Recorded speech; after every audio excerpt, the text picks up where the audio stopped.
My name is Victoria Chen, and every morning at 5:30 a.m., I walk through the gleaming marble lobby of Pinnacle Financial Tower in downtown Chicago. The security guard, Marcus, gives me a friendly nod as I swipe my badge and head to the service elevator. To everyone in this 40-story glass monument to corporate success, I'm simply the head janitor. The woman who ensures their offices are spotless, their trash bins empty, and their conference rooms ready for million-dollar deals. I'd love to know which corner of the globe you're watching from. And if this story speaks to you, make sure to subscribe. Tomorrow's video is one you absolutely can't miss. They see the gray uniform, the cleaning cart, the woman who works while they sleep and leaves before most of them arrive. What they don't see is the truth that would shatter their comfortable assumptions about who deserves respect in their pristine corporate world. I've been cleaning these floors for 12 years now, and in all that time, not a single executive has bothered to learn my last name.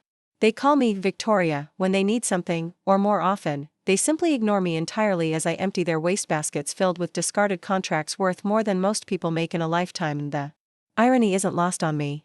Every night, I watch through these floor-to-ceiling windows as the city lights twinkle below, knowing that I own every single one of those lights reflecting off this building's glass exterior. This tower, with its imported Italian marble, handcrafted mahogany conference tables, and original artwork hanging in the executive suites, belongs to me. The parking garage where they leave their Maseratis and BMWs, the rooftop helipad where the CEO lands his private helicopter, even the exclusive executive dining room on the 38th floor where they discuss their quarterly bonuses over $1,000 bottles of wine, it's all mine, but to them, I'm invisible. Just another service worker who keeps their world running smoothly while they focus on the important business of making money. They've never asked where I come from, what my story is, or how I ended up pushing a cleaning cart through their hallowed halls. If they had, they might have learned that I didn't just stumble into this job. I chose it deliberately, methodically. As part of a plan they couldn't possibly comprehend, the Pinnacle Financial Tower houses 12 different companies across its 40 floors. Investment firms, law practices, consulting groups, and tech startups all pay premium rent to have their names associated with this address. The building generates over $15 million in rental income annually, and every penny of it flows into accounts that bear my name. Yet when the quarterly tenant meetings happen, when the building management company presents their reports, when decisions are made about renovations or lease increases, nobody thinks to invite the janitor. I remember the day I first walked into this building as a potential tenant myself, 15 years ago. I was 32, fresh from selling my first commercial property in Milwaukee, wearing a tailored suit and carrying a leather briefcase filled with financial statements that would have impressed any banker. The leasing agent, a young man named David Morrison who wore expensive ties and spoke in real estate jargon, showed me through the available spaces with the enthusiasm of someone who saw dollar signs in my future. That was before the market crash of 2008. Before my investment portfolio took a devastating hit. Before I lost my home, my car, and nearly everything I had worked to build. The suit went to Goodwill. The briefcase gathered dust. And the dreams of building a commercial real estate empire seemed to crumble along with the economy. But while everyone else was panicking, while foreclosure notices appeared on buildings throughout downtown Chicago like autumn leaves, I saw something different. I saw opportunity. The Pinnacle Financial Tower, that gleaming monument to corporate success, was hemorrhaging money. Half the floors sat empty. The original developers were drowning in debt. The banks were desperate to recover anything they could from their failed investments. I had just enough left from my previous ventures to make a move, but it had to be strategic. I couldn't afford to buy the building outright, but I could structure a deal that would give me control while allowing me to slowly acquire full ownership over time. The building was being sold at a fraction of its value, and I negotiated a complex arrangement involving seller financing, assumed debt, and a management contract that gave me operational control immediately. The legal paperwork took months to finalize. During that time, I needed income, and I needed to understand this building from the ground up. I needed to know every tenant, every lease agreement, every maintenance issue, every operational detail. The best way to do that, I realized, was to become part of the building's daily operations myself. So I applied for a job with the cleaning company that serviced the building. I started at the bottom, working night shifts, learning the layout of every floor, observing the habits of every tenant. I listened to conversations in empty conference rooms, watched the ebb and flow of business, and gradually built a complete picture of how this building functioned as a commercial ecosystem. What I discovered was fascinating. The executives who made their offices on the higher floors had no idea how their building actually operated. They didn't know that the HVAC system needed major repairs, that the elevator maintenance contracts were overpriced, or that the security company was billing for services they weren't providing. They paid their rent checks to a management company and assumed everything else was being handled competently. It wasn't. The management company was skimming profits, deferring maintenance, and allowing operational costs to spiral out of control. By the time my ownership papers were finalized, I had identified over $2 million in annual savings that could be achieved simply through better oversight and more efficient operations, but I didn't fire the management company immediately. I didn't announce my ownership or step into a traditional landlord role. Instead, I kept cleaning floors and watching, learning more about the building and its tenants with each passing month. I discovered which companies were struggling financially, which ones were planning to expand, and which executives were making decisions that would affect their long-term lease commitments. The janitor job became the perfect cover for the most comprehensive property management education anyone could ask for. While I emptied trash cans, I was also reading discarded financial documents, overhearing strategic planning sessions, and observing the behavioral patterns that determine a commercial tenant's long-term viability. 3 years into my ownership, I had transformed the building's operations from the inside out. Maintenance costs were down 40%. Vacancy rates had dropped to zero as I selectively courted tenants who would complement each other and create a stable, profitable ecosystem. The building's value had more than doubled, and my initial investment had already paid for itself through improved cash flow, yet I continued to show up every morning at 5:30 a.m. to push my cart through corridors filled with people who had no idea they were conducting their business in a building owned by the woman who emptied their waste paper baskets. There's something liberating about being underestimated. When you're invisible to the people around you, you see them as they really are. You hear conversations they would never have if they knew you mattered. You observe behaviors they would modify if they thought you were paying attention. Richard Hartwell, the managing partner of Hartwell and Associates, one of the building's most prestigious law firms, has never once acknowledged my presence in 12 years. He arrives every morning at exactly 7:15 a.m., designer coffee in hand, and strides through the lobby as if the marble floors clean themselves. His firm occupies the entire 32nd floor, paying over $80,000 monthly in rent that goes directly into my accounts, yet he treats me like furniture when I clean his corner office. Margaret Donovan runs a boutique investment firm on the 28th floor. She's built a reputation for identifying undervalued assets and turning struggling companies into profitable ventures. Her clients include some of Chicago's wealthiest families, and her personal investment portfolio is worth over $50 million. She pays more attention to her morning latte than she does to me when I empty the trash bins in her reception area. James Mitchell founded Mitchell Tech Solutions on the 15th floor 8 years ago. His company has grown from a startup with 3 employees to a major player in cybersecurity consulting with over 200 staff members. He's been featured on the covers of business magazines and speaks at conferences about entrepreneurship and innovation. Last month, he walked past me in the elevator without so much as a nod. Despite the fact that I've cleaned his office every night for nearly a decade, these people have built their entire careers on the premise that success comes from recognizing opportunity, from seeing value where others don't, from understanding the true nature of the assets around them. Yet they've spent years surrounded by the owner of their building without ever realizing it. The building's monthly operational meetings happen on the second Tuesday of every month in the conference room on the 35th floor. The management company presents reports on occupancy rates, maintenance schedules, and financial performance to representatives from the major tenants. These meetings determine policies that affect everything from parking assignments to lobby renovation projects. I've never been invited to these meetings, of course. The janitor's input isn't considered relevant to building operations. But I clean that conference room every night, and I've read every document, every financial report, every strategic planning memo that gets left behind. I know more about this building's operations than anyone who actually attends those meetings. The most recent quarterly report showed that the building's net operating income had increased by 38% over the previous year. The management company took credit for this improvement, attributing it to their strategic leasing initiatives and cost management programs. What they didn't mention was that every single operational improvement had been quietly implemented based on suggestions I had been leaving in the building's anonymous feedback system for years. The upgraded LED lighting that reduced energy costs by 22%? My suggestion. The renegotiated waste management contract that saved $15,000 annually? My research. The preventive maintenance program that eliminated expensive emergency repairs? My planning. The strategic tenant mix that created synergies between complementary businesses? My vision. But when the management company presents these successes to the tenants, they never mention that the building's owner has been working nights to make these improvements possible. They certainly never mention that the owner has been emptying their wastebaskets while they celebrate the increased profitability of their prestigious address. Sometimes I wonder what would happen if I simply stopped showing up for my janitorial duties. If I walked into one of those monthly meetings wearing a business suit instead of a uniform, introduced myself as the building's owner, and started making executive decisions about lease terms and operational policies, the shock on their faces would be worth years of being ignored. Richard Hartwell would have to confront the fact that the woman he's treated as invisible owns the mahogany desk where he conducts his most important legal negotiations. Margaret Donovan would realize that her expertise in identifying undervalued assets somehow missed the fact that she's been paying rent to someone she assumed was beneath her notice. James Mitchell would have to acknowledge that his business success depends on the foundation provided by someone he never bothered to see as a human being, but I'm not ready for that revelation yet. There's still more to learn, more to understand about the ecosystem I've created within these walls. Every day brings new insights into how this building functions, how its tenants interact, and how I can continue to improve the operations that generate millions in revenue. The annual company party is next month.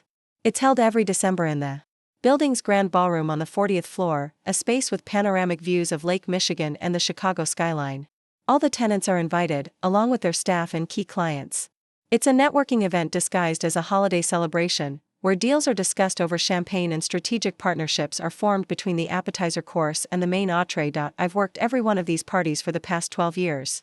Part of the invisible service staff that keeps the evening running smoothly while the guests focus on their conversations and connections. I've served drinks to people who pay me rent. I've cleaned up spills created by executives whose lease agreements I personally negotiated. I've overheard business discussions that would influence my decisions about future tenant improvements and lease renewals. This year's party promises to be the largest yet. The guest list includes over 300 attendees, representing some of Chicago's most influential businesses and wealthiest individuals. The catering budget alone exceeds what most people earn in a year. The flower arrangements cost more than a luxury car, and somewhere during that evening, surrounded by all the people who benefit from the building I own and the operations I manage, someone will inevitably introduce me to a newcomer as just the janitor. It happens every year. Some well-meaning tenant will gesture in my direction while explaining to a guest how the building's operations work, reducing my role to the simple task of keeping things clean. They have no idea that their words are about to set in motion a series of events that will fundamentally change how they understand power, respect, and the true nature of the world they think they control. The story of how I ended up owning Pinnacle Financial Tower begins 23 years ago in a cramped two-bedroom apartment in Milwaukee, where I lived with my younger sister Elena and our grandmother Rosa. Our parents had died in a car accident when I was 19 and Elena was only 12, leaving us with nothing but grief, medical bills, and each other. Rosa Chen had immigrated from Taiwan in the 1960s with $5 in her pocket and a determination that could move mountains. She worked 3 jobs to support herself and eventually her family, cleaning offices at night, working in a textile factory during the day, and taking in sewing on weekends. By the time she took us in, arthritis had gnarled her hands and ears. Of chemical cleaning products had damaged her lungs, but she never complained. Elena was brilliant, the kind of student teachers talked about in hushed, reverent tones. She devoured books the way other kids consumed candy, staying up late reading by lamplight because she couldn't afford to waste electricity. Her teachers kept telling us she belonged at an elite university, that her mind was too sharp for anything less than the best education money could buy. A lot of love and effort went into bringing this story to life. If you're enjoying it, we'd be so grateful if you'd subscribe to our channel. Now, back to where we left off. The problem was money. We didn't have any. Rosa's Social Security barely covered rent and groceries. My part-time job at a local restaurant brought in enough to help with utilities and Elena's school supplies, but college tuition at the institutions where she deserved to study cost more than we could earn in several years. I remember the night Elena came home with acceptance letters from 3 top universities, including Northwestern, her dream school. She spread the letters across our kitchen table with shaking hands, her eyes bright with possibility and terror. The scholarship offers were generous but still left gaps of $30,000 annually that we couldn't fill. That's when I made the decision that would shape both our futures. I had been accepted to the University of Wisconsin myself, planning to study business administration with dreams of eventually starting my own company. Instead, I deferred my acceptance and took a full-time position with a commercial real estate firm in Milwaukee. The pay was modest, but it came with the opportunity to learn about property investment, market analysis, and deal structuring. Elena protested, of course. She couldn't understand why I would sacrifice my education for hers, why I would put my dreams on hold when she could just attend a less expensive local college. But I saw something in her that was worth protecting, worth nurturing. Her mind worked differently than mine. Where I saw practical applications and business opportunities, she saw complex systems and innovative solutions that could change entire industries. For 4 years, I worked 60-hour weeks and lived on ramen noodles and determination. Every paycheck went toward Elena's tuition, books, and living expenses. I learned the real estate business from the ground up, starting as a secretary and gradually taking on more responsibilities as my bosses recognized my work ethic and natural instincts for identifying profitable opportunities. During Elena's sophomore year at Northwestern, she met David Rodriguez in her advanced computer science program. David was everything our family had never had access to: generational wealth, social connections, and the kind of effortless confidence that comes from never wondering if you belong in elite spaces. His father owned a chain of luxury hotels throughout the Midwest, and his mother served on the boards of several major Chicago cultural institutions. David was also genuinely brilliant and, more importantly, he saw Elena's exceptional mind and fell completely in love with both her intellect and her character.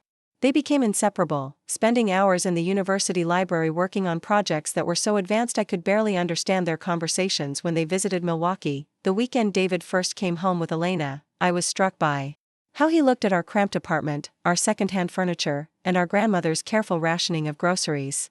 There was no judgment in his expression, only a kind of wonder that someone with Elena's capabilities had emerged from such modest circumstances. That evening, after Rosa had gone to bed and Elena was showing David old photo albums, he pulled me aside for a conversation that would change everything.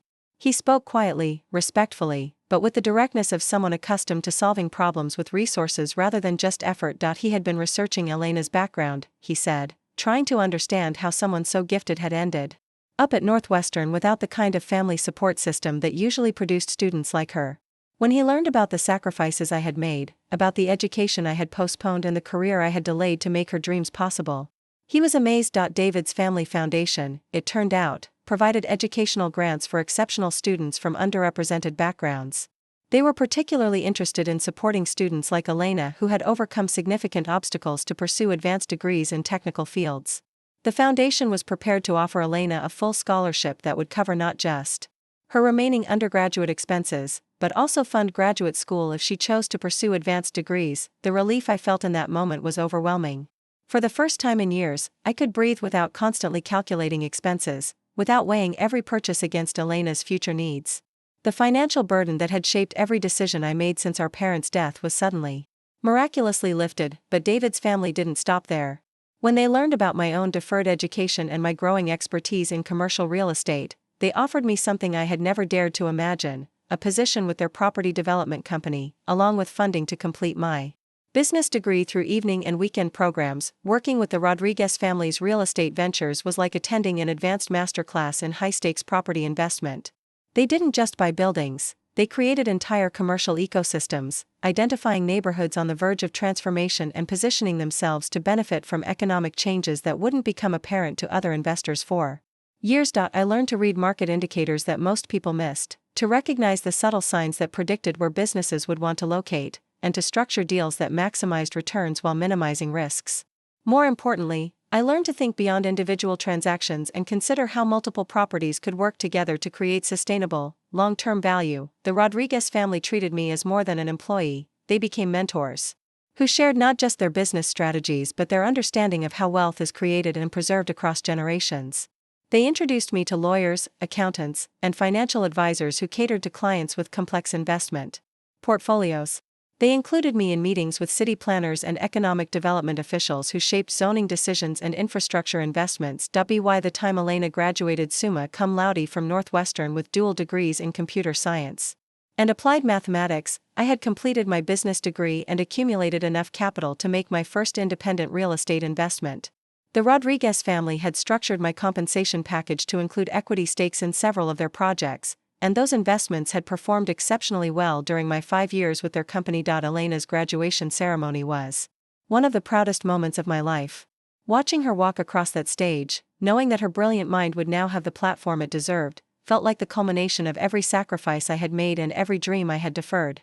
David was there too, of course, having proposed to her 6 months earlier with a ring that cost more than our grandmother's annual income. Their wedding the following spring was a lavish affair at the Four Seasons in Chicago, attended by 3 100 guests who represented the intersection of academic achievement and generational wealth.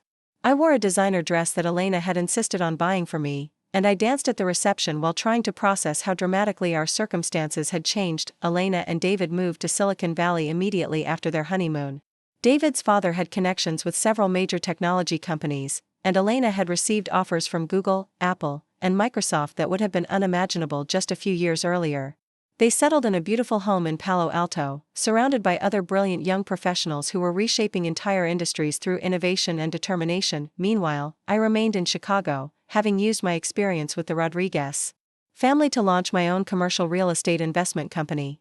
My first major purchase was a small office building in Lincoln Park that I renovated and repositioned for technology startups seeking alternatives to expensive downtown locations. The timing was perfect. Chicago's tech scene was just beginning to develop, and young companies needed affordable office space in neighborhoods with character and charm. My Lincoln Park building filled up quickly with tenants who were creating innovative software solutions, developing cutting-edge applications, and building the kind of businesses that would define the new economy. Over the next 3 years, I acquired and repositioned 6 additional properties throughout Chicago, each one carefully selected for its potential to serve the city's evolving business ecosystem. I specialized in buildings that other investors overlooked, properties in transitional neighborhoods where I could see potential that wasn't yet reflected in current market prices. The strategy worked beautifully until 2008, when the financial crisis devastated real estate markets across the country. Suddenly, the leverage that had allowed me to grow so quickly became a liability. Banks called in loans, property values plummeted, and several of my major tenants went out of business almost overnight. I lost 4 of my 7 buildings to foreclosure. My investment company collapsed, and my personal savings evaporated as I tried to keep my remaining properties afloat during the worst economic downturn since the Great Depression. By the end of 2008, I had gone from owning a portfolio worth $12 million to being virtually bankrupt. The irony wasn't lost on me. Elena was thriving in California, working on artificial intelligence projects that would eventually revolutionize how people interact with technology. Her salary alone was more than I had ever earned in my best year, and David's family wealth provided a safety net that made financial uncertainty impossible. The sister I had sacrificed everything to educate was now financially secure beyond anything our family had ever imagined, while I was starting over from nothing at age 32. But those dark months after the crash taught me something valuable about resilience and opportunity. While other investors were panicking, while banks were desperate to unload distressed properties, while the entire commercial real estate market was in chaos, I was watching and learning and planning. The Pinnacle Financial Tower became available in early 2009, when its original developers defaulted on construction loans and the building was seized by a consortium of banks. It was a beautiful property in an excellent location, but it was also a symbol of the excess and poor planning that had contributed to the financial crisis. Half the floors were empty, the remaining tenants were struggling to pay rent, and the building's operational costs were spiraling out of control. I had just enough resources left to structure a deal that would give me control of the building. Through a complex arrangement involving seller financing, assumed debt, and a management contract. It wasn't a traditional purchase, and it required me to take on enormous personal risk, but it also represented the opportunity to acquire one of Chicago's premier commercial properties for a fraction of its actual value. The decision to take the janitor position wasn't born from desperation, it was a strategic choice that would allow me to understand every aspect of the building's operations while maintaining the low profile necessary to implement the changes that would transform it from a struggling property into a profitable investment. Elena had no idea how far I had fallen or how carefully I was planning my comeback. During our monthly phone calls, I spoke vaguely about managing commercial properties and didn't mention that my management responsibilities included emptying trash cans and mopping floors. There was no point in worrying her about problems she couldn't solve from 3,000 miles away, especially when those problems were temporary obstacles rather than permanent setbacks. The first sign that my relationship with Elena was changing came during one of our monthly video calls in 2011. She was sitting in her sleek home office in Palo Alto, floor-to-ceiling windows revealing the perfectly manicured landscape of Silicon Valley behind her. Her workspace looked like something from a technology magazine, all clean lines and expensive equipment, a stark contrast to the cluttered maintenance office where I was taking her call. Elena had just been promoted to senior AI research engineer at her company, a position that came with stock options worth more than most people would earn in several lifetimes. As she described her new responsibilities, her voice carried an excitement I hadn't heard since her Northwestern graduation. She was working on machine learning algorithms that would eventually power voice recognition systems used by millions. Of people worldwide. When she finished telling me about her promotion, she asked about my work with the usual polite interest of someone fulfilling family obligations. I gave my standard vague response about property management and building operations, carefully avoiding details that might reveal how dramatically my circumstances had changed since the financial crisis, but something in her tone suggested she wasn't entirely convinced by my explanations. There were small pauses in our conversation, moments where I could sense her trying to reconcile the successful real estate investor she remembered with the evasive answers I provided about my current situation. The distance between us wasn't just geographical. Elena was moving in circles where the people she interacted with daily were reshaping entire industries, where casual conversations involved millions of dollars in venture capital funding and breakthrough technologies that would define the future. Her social media posts showed her at exclusive conferences, presenting research at international symposiums, and dining with executives whose companies were household names. Meanwhile, I was learning every inch of Pinnacle Financial Tower through the most humble means possible. I knew which executives arrived early and which ones stayed late. I understood the rhythm of their businesses, the stress patterns that appeared during quarterly reporting periods, and the subtle signs that indicated when companies were struggling or thriving. Richard Hartwell's law firm was experiencing tremendous growth during this period. They had landed several major corporate clients, and Hartwell himself was frequently quoted in legal publications about high-stakes commercial litigation. His confidence was growing along with his firm's reputation, and that confidence manifested in increasingly dismissive behavior toward anyone he considered beneath his professional status. I watched him evolve from someone who was merely indifferent to my presence into someone who seemed actively annoyed by the necessity of sharing space with service workers. If I happened to be cleaning near the elevator when he arrived in the morning, he would tap his foot impatiently and check his expensive watch as if my presence was personally delaying his important business. Margaret Donovan's investment firm was also thriving, having successfully predicted several market trends that made her clients significantly wealthier. Financial magazines were writing profiles about her unconventional investment strategies and her ability to identify opportunities that other fund managers missed. She was invited to speak at conferences about alternative investments and was frequently quoted in articles about emerging market trends. Success was changing Margaret too, but in more subtle ways. Where she had once been simply focused and professional, she was becoming increasingly particular about her environment. She would leave notes for the cleaning staff about minor imperfections that bothered her, expressing frustration about fingerprints on conference table surfaces or insufficient attention to the organization of papers on her desk. James Mitchell's technology company was experiencing the most dramatic transformation of all. What had started as a small cybersecurity consulting firm was rapidly becoming a major player in corporate data protection. They were hiring new employees monthly, expanding into additional floors of the building, and implementing security protocols that reflected their growing importance in protecting sensitive corporate information. Mitchell himself was becoming something of a local celebrity in Chicago's business community. He was featured on magazine covers, interviewed on business news programs, and invited to speak at entrepreneurship conferences. His personal wealth was growing exponentially as his company's valuation increased, and that wealth was reflected in everything from his wardrobe to his transportation methods. The helicopter that occasionally landed on the building's rooftop helipad belonged to Mitchell. He had purchased it the previous year, ostensibly for business travel but obviously also as a symbol of his ascending status in the corporate hierarchy. I would watch from the maintenance office windows as he arrived and departed in his private aircraft, never imagining that the building where he landed belonged to the woman who cleaned his office floors. During this same period, Elena and David were establishing themselves as one of Silicon Valley's most promising young power couples. David had left his family's hotel business to start his own venture capital firm, specializing in early-stage technology investments. Elena's expertise in artificial intelligence made her an invaluable advisor for evaluating potential investments, and together they were identifying and funding startups that would become the next generation of industry leaders. Their success was generating attention from business media, social publications, and technology industry observers. They were invited to exclusive events, profiled in lifestyle magazines, and included in lists of young entrepreneurs to watch. Elena's professional achievements were impressive enough on their own, but combined with David's business acumen and family connections, they represented a formidable force in their industry. The growing distance between Elena's world and mine became most apparent during our conversations about the future. She would describe opportunities that excited her, challenges that motivated her, and goals that seemed both ambitious and achievable, given her resources and connections. Her perspective was shaped by constant exposure to innovation, unlimited financial resources, and social circles where extraordinary success was considered normal. My own goals had become more focused but necessarily secretive. Every operational improvement I implemented at Pinnacle Financial Tower, every cost reduction I achieved, every tenant relationship I strengthened contributed to a long-term strategy that Elena couldn't possibly understand without knowing the full scope of my situation. The building's financial performance was steadily improving under my management, but those improvements were invisible to everyone except the management company that reported to me as the property owner.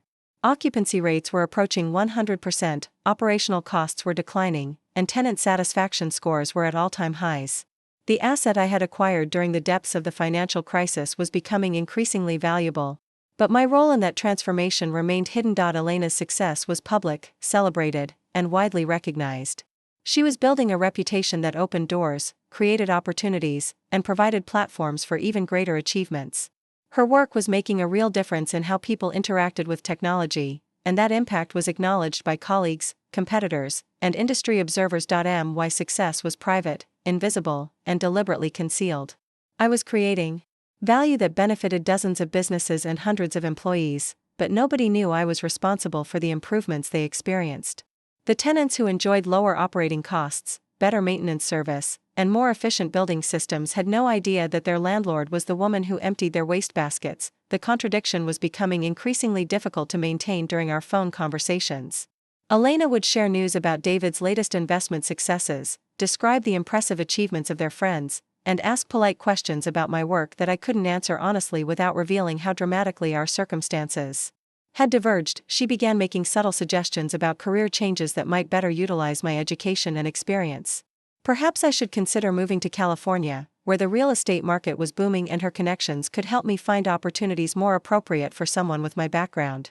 David's family still had interests in commercial property development, and they would certainly be willing to provide references or introductions that could advance my career. These suggestions, offered with genuine concern and sisterly affection, were painful reminders of how thoroughly Elena had forgotten the person who had sacrificed everything to make her success possible. She saw my current situation as a temporary setback that could be remedied through better networking and career planning. She couldn't imagine that I might have chosen my current path deliberately, as part of a strategy she couldn't comprehend. The annual holiday party at Pinnacle Financial Tower was becoming increasingly elaborate as the building's tenant roster grew more prestigious and profitable. What had started as a modest networking event was evolving into one of Chicago's most exclusive business social gatherings, attended by executives, entrepreneurs, and investors who represented billions of dollars in collective wealth and influence. Richard Hartwell had become one of the event's most prominent attendees, using the party as an opportunity to cultivate relationships with potential clients and demonstrate his firm's growing influence in the legal community. He would arrive fashionably late, work the room with practiced efficiency, and hold court near the floor-to-ceiling windows that offered spectacular views of the Chicago skyline. Margaret Donovan treated the party as an extension of her professional networking efforts, carefully identifying attendees who might become clients or provide access to promising investment opportunities. She moved through the event with strategic purpose, engaging in conversations that were clearly calculated to advance her business interests while maintaining the appearance of casual social interaction. James Mitchell used the party to showcase his company's success and establish relationships with other businesses that might require cybersecurity services. He would often bring key employees to the event, introducing them to potential clients and demonstrating the depth of expertise available through his growing organization. These three individuals, along with dozens of other successful professionals who called Pinnacle Financial Tower home, had no idea that their annual celebration was taking place in a building owned by someone they considered invisible. They networked, negotiated, and celebrated their achievements while being served by catering staff that included the person who had created the very environment where their businesses thrived. Elena had never attended one of these parties, despite my occasional invitations to visit Chicago during the holiday season. Her own social calendar was filled with Silicon Valley events that were considered more prestigious, more innovative, and more aligned with her professional interests.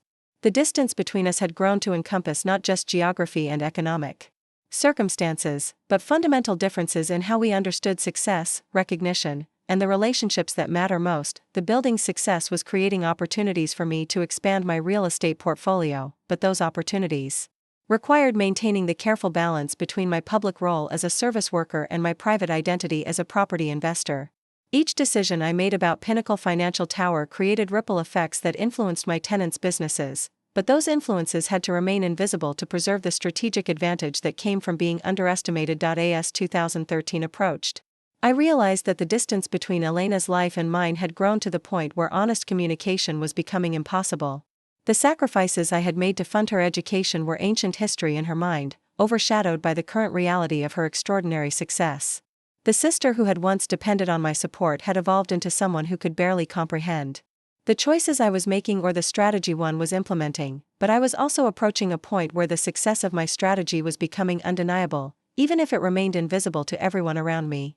Pinnacle Financial Tower was generating enough profit to fund additional real estate investments, and my understanding of commercial property operations had evolved to the level where I could identify and capitalize on opportunities that other investors missed. The question was no longer whether I would succeed, but when and how I would reveal the truth about what I had accomplished while everyone around me assumed I was just another service worker doing a job that required no particular skill or intelligence. The breaking point came on December 15, 2013. During what should have been the most triumphant evening of my hidden career.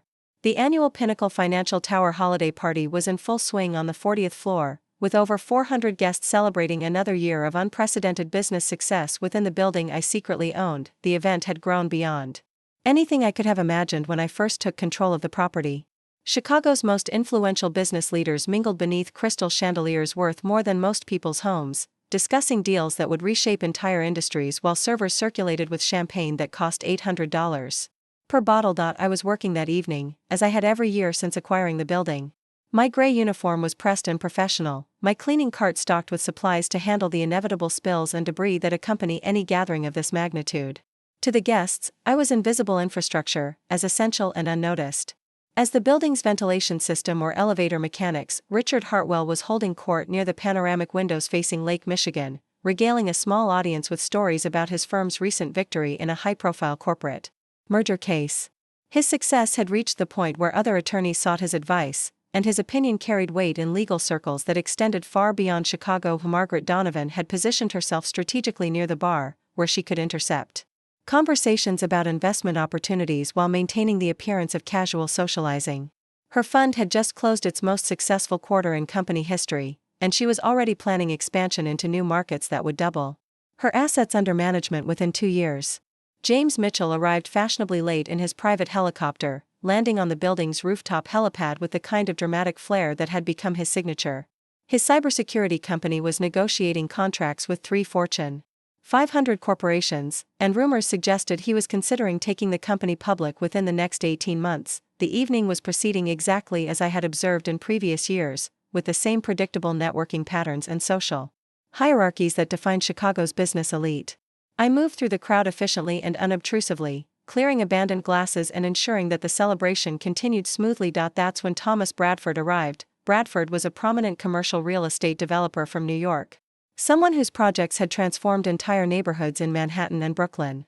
He had flown to Chicago specifically to attend this party, having heard about Pinnacle Financial Tower's remarkable transformation from struggling property to premier business address. Bradford was considering a significant investment in Chicago commercial real estate, and he wanted to understand how Pinnacle Financial Tower had achieved such dramatic improvement in occupancy rates, tenant satisfaction, and operational efficiency. He was particularly interested in meeting the building's ownership and management team to discuss potential partnerships on future projects. Margaret Donovan, ever alert to networking opportunities with successful investors, immediately introduced herself to Bradford and began explaining the building's success story. She spoke knowledgeably about the property's financial performance, its strategic tenant mix, and the operational improvements that had transformed it into one of Chicago's most desirable business addresses. Bradford was impressed by Margaret's analysis and asked to meet the people responsible for the building's remarkable turnaround. Margaret gestured toward the management company representatives who were mingling near the buffet table, but Bradford wanted to understand the complete picture of how the property was operated. That's when Richard Hartwell joined the conversation, eager to demonstrate his own knowledge of the building where his firm had thrived for over a decade. He began describing the various service improvements that had enhanced the tenant experience, from upgraded technology infrastructure to more responsive maintenance protocols. James Mitchell, overhearing the discussion, approached the group and added his perspective on the building's evolution. As someone whose business had grown exponentially during his tenancy, he could speak authoritatively about how the property's improvements had contributed to his company's success. Bradford was fascinated by these testimonials from successful tenants. But he remained curious about the operational details that had made such improvements possible. Who was responsible for identifying the necessary changes? How were the improvements funded and implemented? What was the ownership structure that enabled such effective decision-making? The three tenants exchanged glances, suddenly realizing that none of them actually knew the answers to Bradford's questions. They understood the results of the building's transformation, but they had never bothered to investigate the mechanisms that had produced those results. Margaret attempted to maintain her authoritative tone while admitting that the building's operational details were handled by a management company that reported to ownership interests she couldn't specifically identify. Richard acknowledged that his firm's lease agreement was with entities whose actual decision-makers he had never met. James confessed that despite his company's expansion within the building, he had no direct relationship with the people who approved his additional space requirements. Bradford found their ignorance surprising. In his experience, successful business people typically maintained relationships with their landlords, especially when those relationships involved significant financial commitments and strategic business decisions. How could three obviously intelligent professionals know so little about the property that housed their enterprises? The conversation was becoming uncomfortable for the tenants, who were beginning to realize how little they actually understood about their own business environment. Bradford's questions were exposing gaps in their knowledge that reflected poorly on their professional competence and strategic awareness. That's when Margaret made the comment that changed everything, attempting to deflect attention from their collective ignorance about building ownership. She gestured vaguely in my direction as I cleared glasses from a nearby table. With a dismissive wave and a tone that suggested she was sharing insider knowledge, she told Bradford that the building's success was really quite simple to understand. The ownership invested in quality infrastructure and professional management, she explained, while maintaining cost efficiency through reliable service providers. She pointed directly at me as I bent over my cleaning cart, organizing supplies for the next round of table maintenance. It's all about having good systems in place, she said with the confident authority of someone explaining elementary business principles to a less experienced colleague. Quality infrastructure, professional management, and reliable service workers like Victoria there. She's just the janitor, but she's been here forever and keeps everything running smoothly. It's the basics done well. The words, just the janitor, hung in the air like a physical presence, cutting through the ambient noise of conversation and laughter. Bradford glanced in my direction with the polite acknowledgement of someone being introduced to support staff, then returned his attention to the business discussion, but something in Margaret's tone, the casual dismissiveness with which she had reduced my role to its most basic elements, ignited a fury I had been suppressing for years. Not just anger at Margaret specifically, but rage at every executive who had walked past me without acknowledgement, every professional who had discussed business strategies in my presence as if I were furniture, every successful person who had benefited from my work without recognizing my contributions. I straightened up from my cleaning cart, my hands trembling with a combination of adrenaline and years of accumulated frustration. The champagne glass I was holding slipped from my fingers and shattered on the marble floor, the crystal fragments scattering in directions that seemed to mirror the explosion happening in my chest. The sound of breaking glass created a momentary pause in nearby conversations, drawing attention to what most guests assumed was simply a clumsy accident by service staff. But I was no longer thinking about maintaining my cover or preserving the strategic advantage that came from being underestimated. I walked directly toward Margaret, Bradford, Richard, and James, my gray uniform suddenly feeling like armor rather than camouflage. The four of them turned toward me with expressions that ranged from mild curiosity to barely concealed irritation at having their important conversation interrupted by a service worker. "Excuse me," I said, my voice steady despite the earthquake happening inside my chest. "I couldn't help but overhear your discussion about building operations and ownership structures." Margaret's eyebrows raised in surprise at what she clearly considered inappropriate behavior from someone in my position. Richard actually took a small step backward, as if physical proximity to angry service staff might somehow contaminate his expensive suit. James checked his watch conspicuously, suggesting that whatever I had to say should be brief and preferably directed toward my supervisor. Bradford, however, looked directly at me with the kind of attention he would give any other person, waiting to hear what I might contribute to their conversation. "You mentioned," I continued, addressing my comments to Bradford while keeping my eyes fixed on Margaret, "that you wanted to understand how this building achieved its remarkable transformation. You asked about ownership structures and decision-making processes that enabled such effective improvements." Margaret attempted to interrupt, her voice sharp with the authority of someone accustomed to controlling conversations. "Victoria, I think there might be some confusion here. Mr. Bradford was asking about business matters that don't really concern Actually, I said, raising my voice just enough to cut through her dismissal, these matters concern me more than anyone else in this room. The surrounding conversations were beginning to quiet as other guests sensed some kind of confrontation developing. Richard was looking around nervously, clearly uncomfortable with what appeared to be an employee grievance being aired in front of important business contacts. Bradford, however, remained focused on what I was saying, his expression shifting from polite attention to genuine curiosity about where this interaction was heading. You see, Mr. Bradford, I continued, my voice growing stronger with each word, the ownership structure you're asking about isn't as mysterious as these people seem to think. The decision-making process that enabled this building's transformation isn't as complex as they're pretending not to understand. Margaret's face was beginning to flush with embarrassment and anger. Victoria, I really think you should return to your duties and let us continue our business discussion. My duties, I replied, never breaking eye contact with Bradford, include ensuring that this building operates at maximum efficiency, that tenant needs are anticipated and met, and that the property's value continues to increase through strategic operational improvements. James was now looking around desperately for building security or management company representatives who could remove me from the situation. Richard had pulled out his phone, presumably to call someone who could restore order to what he perceived as an unprecedented breach of workplace protocol, but Bradford was listening intently, his experienced investor's instincts recognizing that something significant was happening, even if he couldn't yet understand exactly what it was. The ownership structure, I said, addressing Bradford directly while the three tenants watched in growing alarm, is actually quite simple. This building is owned by Victoria Chen, through a holding company established in 2009 when the property was acquired from distressed sellers during the financial crisis. The words created a silence so complete that I could hear the building's ventilation system cycling through its evening protocols. Margaret's mouth had fallen open in an expression of shock that would have been comical under different circumstances. Richard's phone had slipped from his hand and was lying forgotten on the marble floor. James was staring at me as if I had suddenly announced that I was an alien from another planet. Bradford's expression, however, had shifted to one of fascination and growing respect. As an experienced real estate investor, he understood immediately what my revelation meant and why these tenants had been unable to answer his questions about building ownership.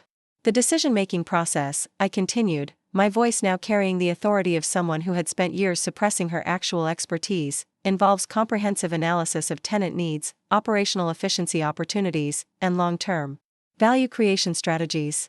Every improvement you've benefited from, every operational enhancement that has contributed to your business's success, every strategic decision that has made this building Chicago's premier business address, has been implemented by Victoria Chen.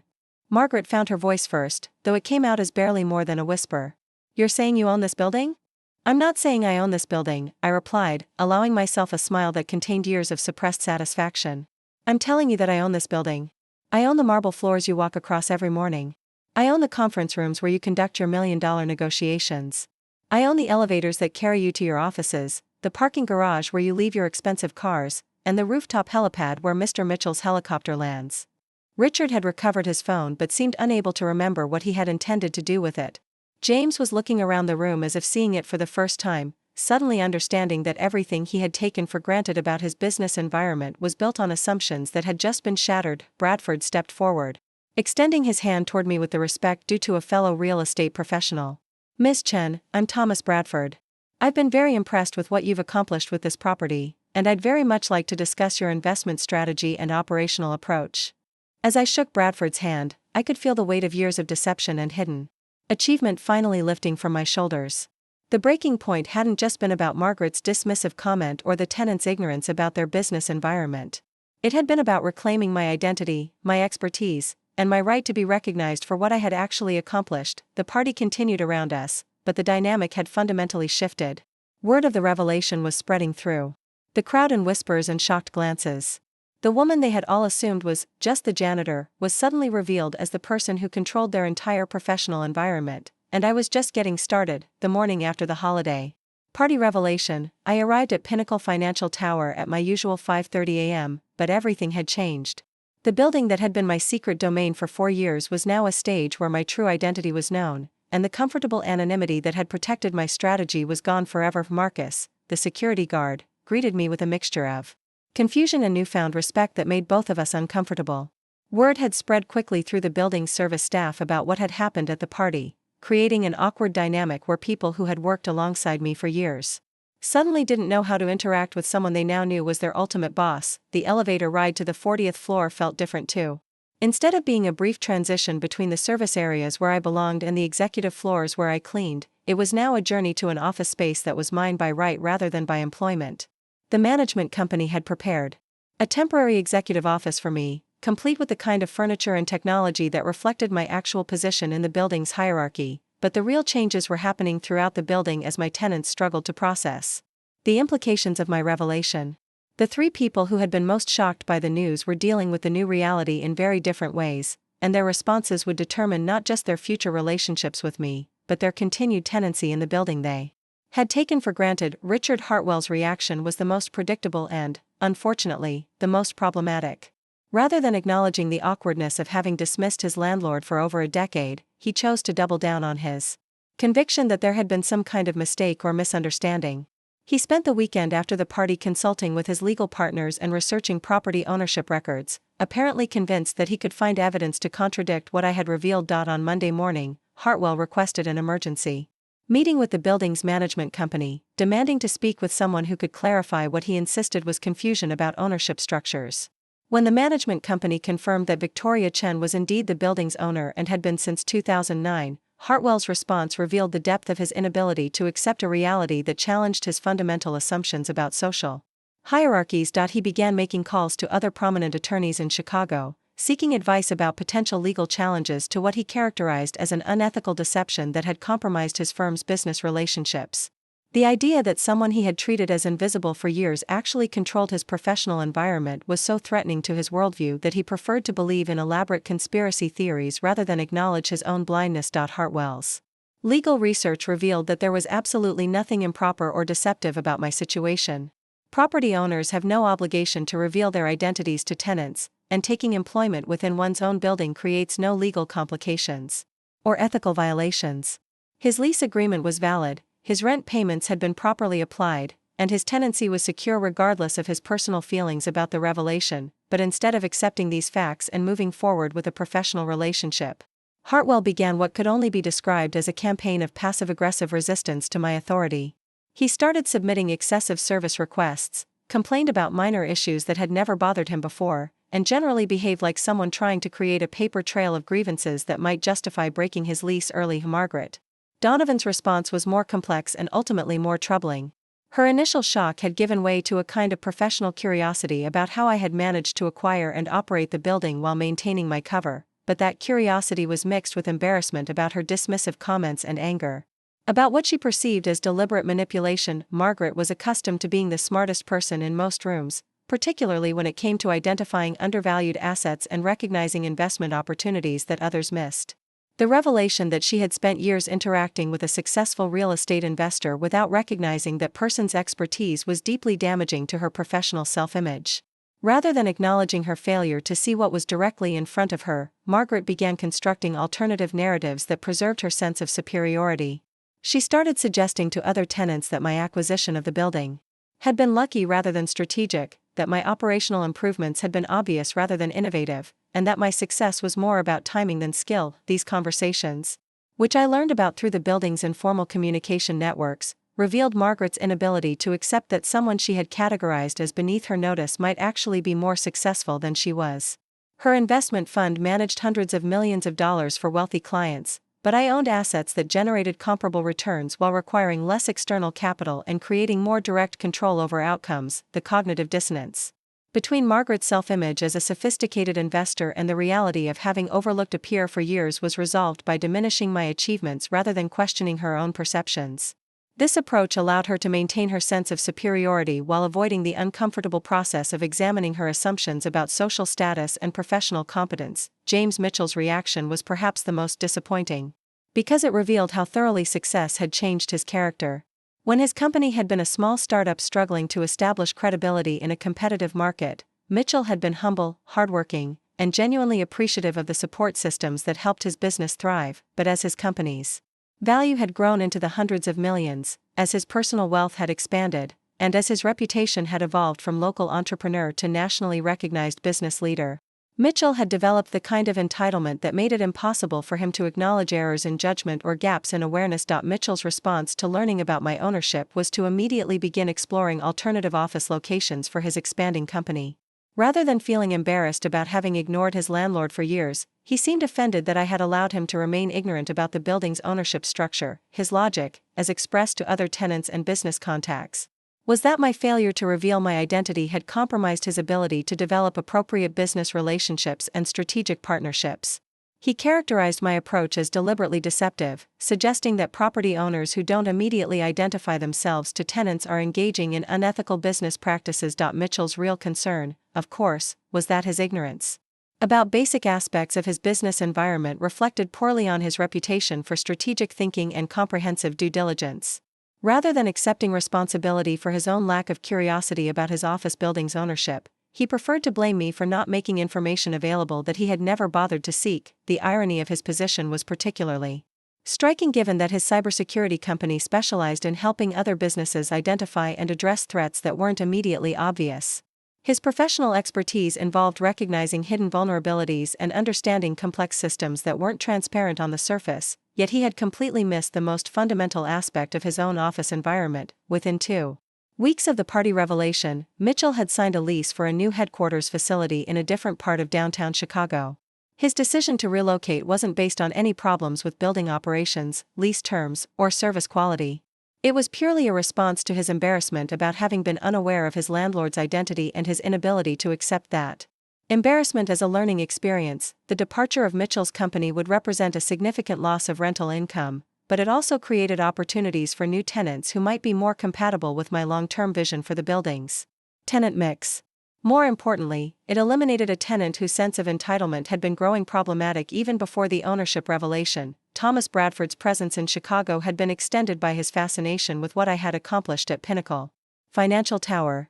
As an experienced real estate investor, he understood both the strategic brilliance of my approach and the operational challenges I had overcome to transform a distressed property into a premier business address. Bradford spent several days interviewing other tenants, examining building operations, and reviewing financial performance data that I provided to help him understand the full scope of my strategy.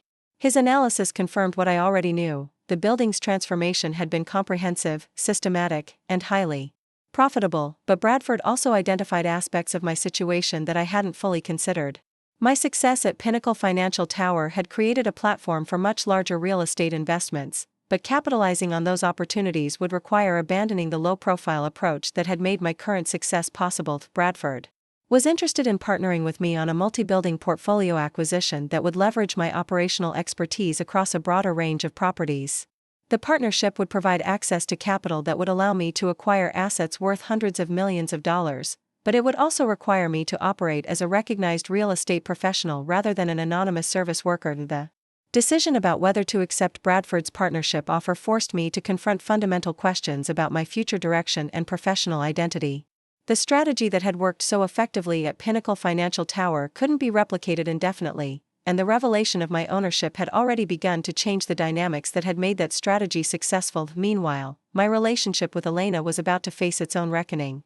She had heard about the holiday party incident through David's business network connections in Chicago, and her response to learning about my actual situation was complicated by years of assumptions about my circumstances and choices. Elena's initial reaction was confusion about why I had concealed my success from her, followed by anger about what she perceived as deliberate deception during years of conversations where I had allowed her to believe I was struggling financially. The sister who had once depended on my support was now questioning whether she really knew me at all. The phone call where Elena confronted me about my hidden ownership of Pinnacle Financial Tower was one of the most difficult conversations we had ever had. Her voice carried hurt, confusion, and accusation in equal measures as she demanded to know why I had allowed her to worry about my career prospects while secretly managing a multi-million-dollar real estate investment. My attempt to explain the strategic reasons for maintaining my cover, the learning opportunities that came from working at ground level, and the satisfaction of being underestimated by people who should have known better fell on deaf ears. Elena interpreted my choices as personal rejection of the help and advice she had offered over the years, and as evidence that I didn't trust her with important information about my life. The conversation ended with Elena hanging up on me for the first time since we were children, leaving me to wonder whether my success had cost me the most important relationship in my life. The breaking point that had felt so satisfying when it exposed my tenant's ignorance and prejudices was beginning to reveal consequences that extended far beyond the building where it had occurred. The harsh reality check wasn't just affecting the people who had underestimated me. It was also forcing me to confront the personal costs of the strategy one had pursued and the isolation that had resulted from years of concealing my true identity and achievements. The transformation began 3 months after the holiday party revelation, when Richard Hartwell did something that nobody who knew him would have thought possible. He walked into my newly established executive office on the 40th floor of Pinnacle Financial Tower and asked if he could speak with me privately. The man who entered my office was visibly different from the arrogant attorney who had dismissed me for over a decade. His expensive suit was the same, his polished shoes still reflected the overhead lighting, but something fundamental had changed in his posture and expression. The swagger that had characterized his every movement through the building's corridors was gone, replaced by an uncomfortable humility that made him seem smaller despite his imposing physical presence. Hartwell had spent the previous months conducting the most thorough investigation of his professional career, not into opposing counsel or corporate adversaries, but into his own behavior and assumptions. The legal research that had initially been aimed at challenging my ownership had evolved into a more uncomfortable examination of how his prejudices had blinded him to reality for years. His law partners had been brutally honest during firm meetings about how his treatment of building service staff reflected on the firm's reputation and values. Several junior attorneys had privately expressed embarrassment about working for someone who had publicly demonstrated such complete lack of awareness about his business environment.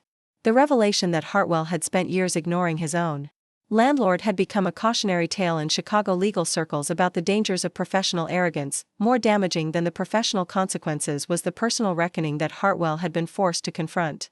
His wife, Catherine, had been appalled when she learned about his behavior toward me and had insisted that he examine how his success had changed his character. Their adult daughter, a social worker in Minneapolis, had been even more direct in expressing her disappointment about her father's treatment of working people. The conversation with his family had forced Hartwell to acknowledge that his rise to prominence in Chicago's legal community had been accompanied by a gradual erosion of the basic decency and respect for others that had once been central to his character. Success had insulated him from the consequences of his behavior, allowing him to treat people poorly without facing any immediate repercussions. When Hartwell finally spoke in my office that afternoon, his voice carried none of the commanding authority that had intimidated opposing counsel and impressed clients for years. Instead, he spoke quietly, carefully, like someone who had spent considerable time thinking about every word before deciding to voice them. He began by acknowledging that his behavior toward me over the years had been inexcusable, regardless of what he had believed about my position in the building's hierarchy. The fact that I had been his landlord made his dismissiveness more ironic, but it didn't make his lack of basic human courtesy any more or less problematic. Hartwell had come to understand that his treatment of service staff reflected fundamental character flaws that had implications far beyond his relationship with building employees. If he could spend years ignoring someone who was directly contributing to his professional success, what other important details was he missing in his legal practice? If he could be completely wrong about something as basic as who owned his office building, how could he trust his judgment about more complex strategic decisions? The apology that followed was unlike anything I had ever heard from someone in Hartwell's position. It wasn't the carefully crafted non-apology that lawyers typically offer when forced to acknowledge mistakes. It was a genuine expression of regret about behavior that he now recognized had been both personally shameful and professionally dangerous. But Hartwell didn't stop with an apology. He had spent months developing a comprehensive plan to address the systemic problems in his firm's culture that had allowed and encouraged his dismissive treatment of working people. The plan included sensitivity training for all attorneys, revised protocols for interacting with building staff, and regular reviews of firm culture issues that had previously been considered irrelevant to legal practice. More significantly, Hartwell's firm was implementing a pro bono program focused on employment law cases for service industry workers. The program would provide free legal representation for janitors, security guards, maintenance workers, and other building staff who faced workplace discrimination or unfair treatment. The irony wasn't lost on either of us that Hartwell would be using his legal expertise to protect people he had previously ignored. The conversation lasted over 2 hours, during which Hartwell demonstrated a level of self-reflection and genuine humility that was remarkable for someone who had built his career on projecting confidence and authority. By the time he left my office, it was clear that the revelation about my ownership had catalyzed a fundamental transformation in his character that extended far beyond his relationship with me. Margaret Donovan's transformation was more gradual, but ultimately more profound. Unlike Hartwell's dramatic personality change, Margaret's evolution involved a slow recognition of how her assumptions about social status had compromised her professional effectiveness as an investor. The breakthrough came when Margaret began analyzing her investment portfolio with the same critical perspective she applied to market opportunities. She discovered patterns in her decision-making that revealed unconscious biases about who deserved attention and whose insights were worth considering. Margaret had missed several lucrative investment opportunities over the years because she had dismissed recommendations from people she considered beneath her social status. A maintenance supervisor at one of her office buildings had suggested investing in a small technology company that subsequently became a unicorn startup worth billions. A security guard at another property had recommended a retail chain that had generated exceptional returns for early investors. These missed opportunities represented tens of millions of dollars in potential profits that Margaret had sacrificed because she hadn't considered service workers to be credible sources of business intelligence. The revelation about my ownership had forced her to confront how her prejudices were literally costing her money. Margaret's response was to completely restructure her investment research process to include perspectives from people at every level of the organizations and properties where she conducted business. She began scheduling regular meetings with security guards, maintenance staff, and cleaning personnel to gather insights about companies and market trends that weren't reflected in traditional financial analysis. The results were immediately apparent in her fund's performance. By incorporating ground-level observations about business operations, customer behavior, and market dynamics, Margaret was identifying investment opportunities that other fund managers missed. Her returns improved significantly, and her reputation as an innovative investor grew as other professionals tried to understand her new analytical approach. But Margaret's personal growth was even more significant than her professional success. She had always prided herself on being smarter than her competitors, but she now understood that intelligence without humility was a liability that prevented her from accessing the full range of information available in any situation. Margaret requested a private meeting with me 6 months after the holiday party incident. She wanted to discuss not just her transformed investment strategy, but her recognition of how much she had learned from observing my approach to building operations and tenant relations over the years. During our conversation, Margaret revealed that she had been unconsciously studying my techniques for years without realizing it. She had noticed how efficiently I moved through the building, how quickly I identified and addressed potential problems, and how effectively I managed relationships with tenants who had different personalities and business needs. What she had previously dismissed as simple janitorial work, she now recognized as sophisticated property management that required deep understanding of business operations, human psychology, and strategic planning. My success in transforming Pinnacle Financial Tower wasn't just about real estate investment. It was about comprehensive systems thinking that applied to any complex organization. Margaret's fund began investing in commercial real estate projects, with particular focus on properties where operational improvements could create value that wasn't reflected in current market pricing. She credited our conversations with helping her understand how property management expertise could be leveraged to generate superior investment returns. The professional relationship that developed between Margaret and me became one of the most productive collaborations of my career. Her analytical skills and access to capital complemented my operational expertise and property management experience, creating opportunities for joint ventures that benefited both our businesses. Elena's transformation was the most emotionally significant and the most difficult to navigate. The sister who had hung up on me in anger after learning about my hidden ownership slowly began to understand the complexity of the situation I had been managing for years. The breakthrough came when David's venture capital firm began evaluating a potential investment in commercial real estate technology. During their due diligence process, David had researched successful property management case studies and discovered detailed analysis of Pinnacle Financial Tower's remarkable transformation, the business school case studies and industry publications that documented my building's success provided Elena with an objective perspective on what I had accomplished. She began to understand that my decision to maintain anonymity hadn't been about deception or lack of trust, but about implementing a strategy that required complete information about tenant behavior and building operations. Elena realized that her success in Silicon Valley had been built on similar principles of comprehensive understanding and strategic thinking, but in a different context. Her artificial intelligence research required deep analysis of complex systems and patient implementation of long-term improvements, exactly the same skills I had applied to real estate investment. The phone call where Elena apologized for her reaction to my revelation was emotional for both of us. She had spent months feeling hurt and confused about what she interpreted as my lack of trust in our relationship. But her research into my professional achievements had helped her understand that my choices had been strategic rather than personal. Elena's apology was accompanied by something even more valuable: recognition of the sacrifices I had made to fund her education and the success she had achieved as a result of those sacrifices. For the first time since her graduation from Northwestern, she explicitly acknowledged how my support had made her career possible and how her current success was built on the foundation I had provided. But Elena didn't stop with acknowledgement of past support. She wanted to find ways to contribute to my current success and future opportunities. Her expertise in artificial intelligence and machine learning had applications for property management systems, tenant services, and operational optimization that could revolutionize commercial real estate operations. Elena and David's venture capital firm began exploring investments in real estate technology companies that could benefit from my operational insights and their technical expertise. The collaboration represented a convergence of our different skills and experiences that created value neither of us could generate independently. The recognition I received from Elena was more meaningful than any business success because it represented restoration of the relationship that had been most important to me throughout my adult life. The sister whose education I had funded with my own dreams was finally ready to support my ambitions with the same dedication I had shown for hers. The annual holiday party at Pinnacle Financial Tower 1 year after my revelation was unlike any event the building had ever hosted.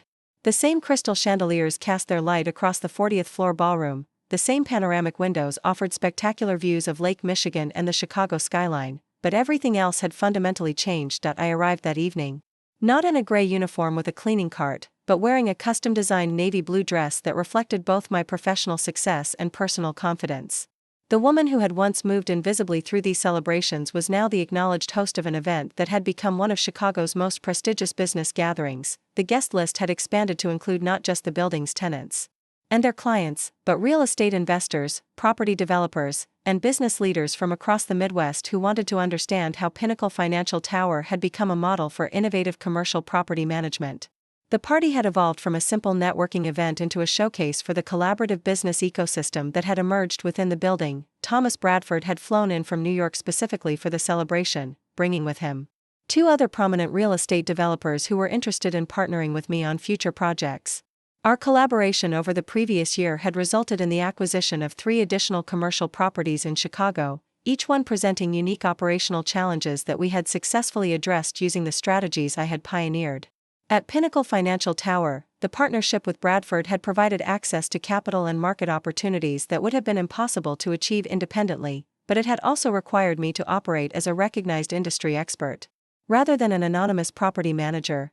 The transition from hidden ownership to public prominence had been challenging, but the results had exceeded even my most optimistic projections. Richard Hartwell arrived at the party with his wife Catherine and their daughter Jennifer, who was visiting Chicago for the holidays.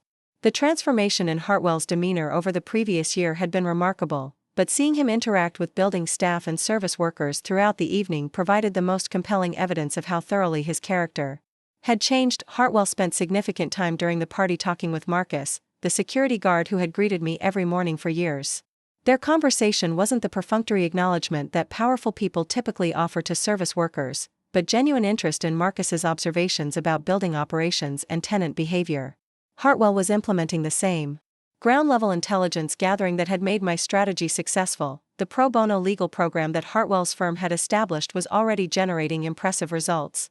They had successfully resolved employment disputes for dozens of service industry workers, recovered unpaid wages for cleaning staff at several Chicago office buildings, and established legal precedents that protected workers from discriminatory treatment by building tenants. But perhaps more significantly, Hartwell's firm had become known throughout Chicago's legal community for its respectful treatment of all people, regardless of their position in professional hierarchies. Young attorneys specifically sought positions with the firm because of its reputation for ethical leadership and social responsibility. The character transformation that had begun with Hartwell's recognition of his treatment of me had evolved into institutional change that would influence legal practice for years to come. Margaret Donovan arrived at the party fresh from closing the most successful quarter in her fund's history. The investment strategy that incorporated insights from service workers and ground-level employees had generated returns that significantly outperformed traditional market benchmarks. Her fund was attracting new investors specifically because of her innovative approach to information gathering and analysis. Margaret had become a sought-after speaker at investment conferences, where she discussed how unconscious bias and social prejudice could blind investors to profitable opportunities. Her presentations always included the story of how she had spent years interacting with a successful real estate investor without recognizing that person's expertise, using my example to illustrate how assumptions about social status could compromise professional judgment. The real estate investments that Margaret and I had undertaken together were proving exceptionally successful. Our combined expertise in financial analysis and operational management was creating value that neither of us could generate independently. We had acquired controlling interests in 4 commercial properties throughout the Midwest, each one selected for its potential to benefit from the systematic improvements we had perfected at Pinnacle Financial Tower. But beyond the professional success, Margaret had developed genuine friendships with building staff and service workers who had become valuable sources of market intelligence and business insights. Her investment decisions were now informed by comprehensive understanding of how businesses actually operated at ground level, rather than just financial projections and market analysis. Elena and David arrived at the party representing both personal family celebration and professional business collaboration. Elena's artificial intelligence expertise had revolutionized how we managed building operations, tenant services, and maintenance protocols at all our properties. Her machine learning algorithms could predict equipment failures, optimize energy consumption, and identify tenant needs before problems became apparent through traditional management approaches. The technology solutions that Elena had developed specifically for commercial real estate were attracting attention from property owners throughout North America.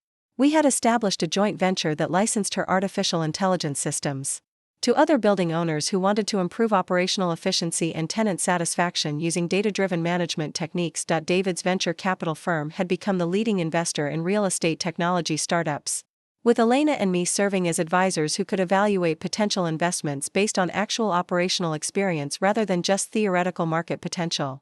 Our collaboration had created a pipeline of innovative companies that were transforming how commercial properties were designed, managed, and operated. But the most meaningful aspect of Elena's presence at the party was the restoration of our relationship as equal partners rather than benefactor and recipient.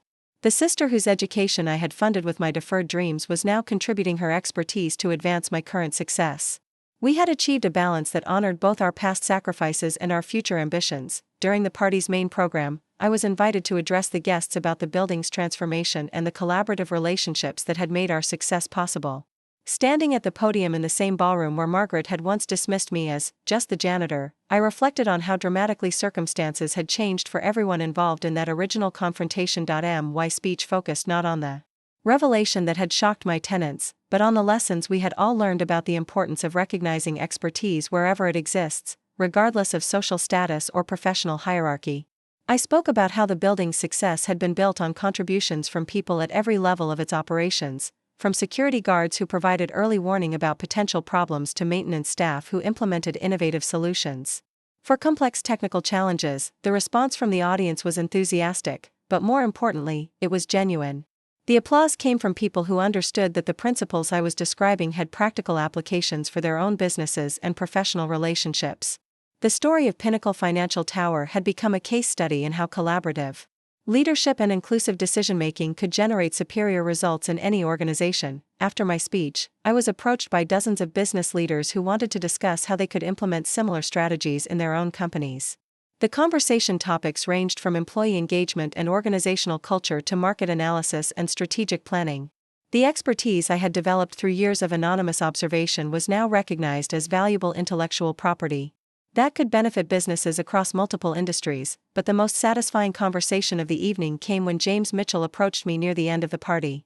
The former tenant who had relocated his cybersecurity company out of embarrassment had returned to Chicago specifically to attend the celebration and apologize for his reaction to my revelation. Mitchell's company had struggled in its new location, lacking the collaborative business environment and operational efficiency that had contributed to its growth at Pinnacle Financial Tower. He had spent the previous year learning about the systematic advantages that his company had lost when he chose to relocate rather than accept the uncomfortable truth about his own prejudices and assumptions. Mitchell's apology was accompanied by a proposal to relocate his company back to Pinnacle Financial Tower, but under very different circumstances than his original tenancy. He wanted to establish a cybersecurity partnership that would protect all the building's tenants while also providing his company with the collaborative environment that had originally contributed to its success. The proposal represented vindication of the business ecosystem I had created, but more importantly, it demonstrated Mitchell's recognition of how his success had been enhanced by relationships and infrastructure that he had previously taken for granted.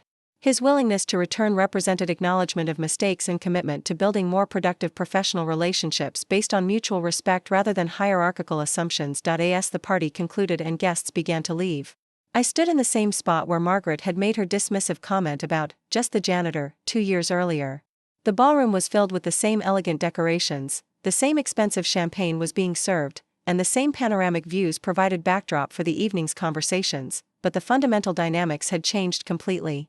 The woman who had once been invisible was now recognized as a leader whose expertise and insights were sought by some of Chicago's most successful business professionals.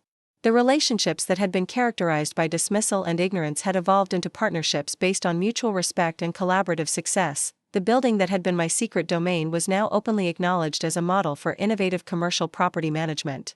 The strategy that had required anonymity and deception was now implemented transparently across multiple properties where my expertise was recognized and valued. Most importantly, the personal relationships that had been damaged by years of hidden identity and suppressed resentment had been restored through genuine transformation and mutual recognition.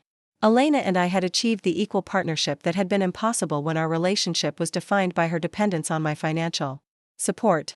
The tenants who had once ignored me were now professional collaborators who contributed their expertise to our shared success. Standing in that ballroom, surrounded by people who now understood and respected what I had accomplished, I realized that the breaking point that had seemed so dramatic and confrontational had actually been the beginning of something much more valuable than personal vindication.